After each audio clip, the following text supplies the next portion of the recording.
বানাতে চলেছি চিকেন সিঙ্গারা। তার জন্য প্যানেতে সর্ষের তেল দিয়ে দিলাম। কত চামচ? 2 চামচ তেল দিয়েছি। এরপর এতে দিয়ে দেবো জিরে ফোড়ন।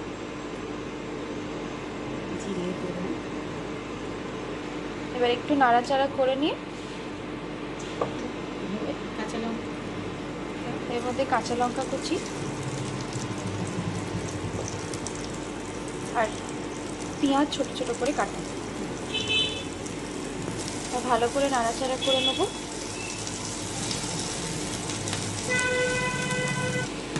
লাল লাল হওয়ার ভাজলাম।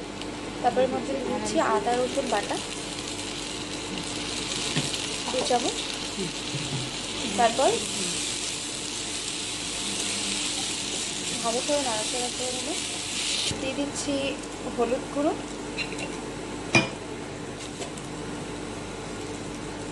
ঝাল লঙ্কার গুঁড়ো,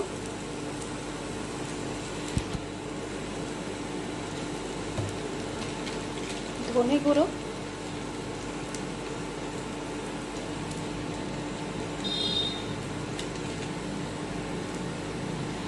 হলুদটা আপনারা পরিমাণ মতো দেবেন, আর বাকি যা মশলা ছিল সেগুলো সব 1 চামচ করে।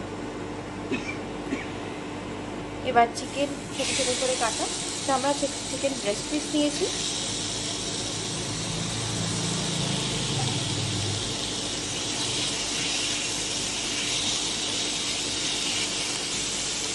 চিকেনটাকে ভালো করে নাড়াচাড়া করে নিয়ে এরপর এর মধ্যে দিয়ে দেবো সেদ্ধ করা আলু, যেটা আমরা আলুগুলোকে ছাড়িয়ে আর ম্যাশ করে রেখেছিলাম।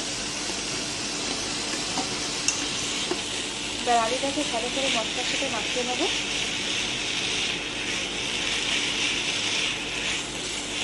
এবার এর মধ্যে দিয়ে দেবো পরিমাণ মতো নুন। আপনারা আপনাদের টেস্ট অনুযায়ী নুন দেবেন। এবার দেবো 1 চামচ গরম মশলা, ভালো করে নাড়িয়ে নেব।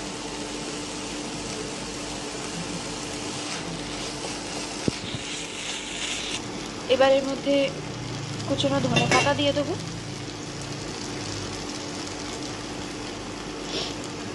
আর ভালো করে নাড়াচাড়া করে নেব।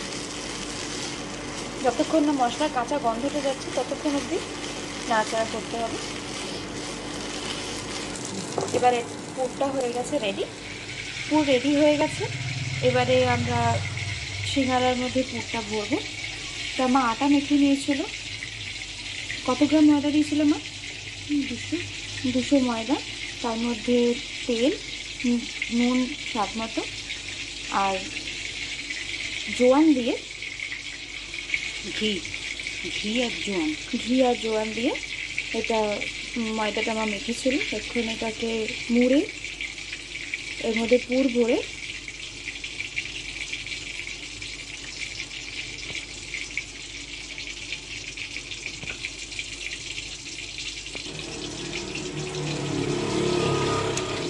এইভাবেই মুড়ে আমরা এতগুলো সিঙ্গারা তৈরি করেছি। কয়েকটা আমিও মুড়েছি যেগুলো একদমই শেপ ঠিকঠাক আসেনি, চেষ্টা করেছি। এবার পাশে আমরা তেল গরম করতে বসিয়ে দিয়েছিলাম, আর তেলের মধ্যে এবারে সিঙ্গারাগুলোকে ছেড়ে দেবো। এটা একটু